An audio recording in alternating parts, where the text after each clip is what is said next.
Gəlmişik Ağdaş rayon Ləki qəsəbəsinə. Adı İsadır bu körpəmizin. Deməli, İsa balamız əvvəl bu vəziyyətdə idi. Mart ayında, 2025 Mart ayında. Mart ayında bu İsa balamızın üzərinə qaynar su tökülüb.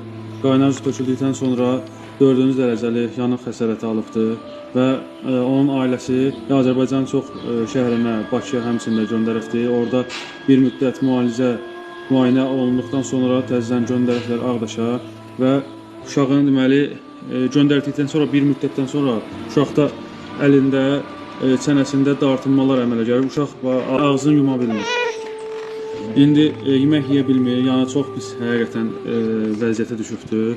İndi həkimlər onun əməliyyatı üçün 15.000 manat istəyir və onun ətrafına da əməliyyatdan sonra müalicələr olur. Onda 3.000 manat civarında pul lazımdır. Ailə deməli hardasa cəmaətin dəstəyi ilə 5.000 manat yığılıbdır.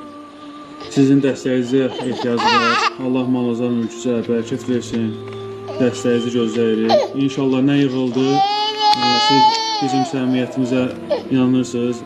Yəni neçə insanlara bu cür yardım olmuşsunuz. Allah razı olsun. Sizin şahidliğiniz ilə video çəkərək ailəyə təqdim olunacaq.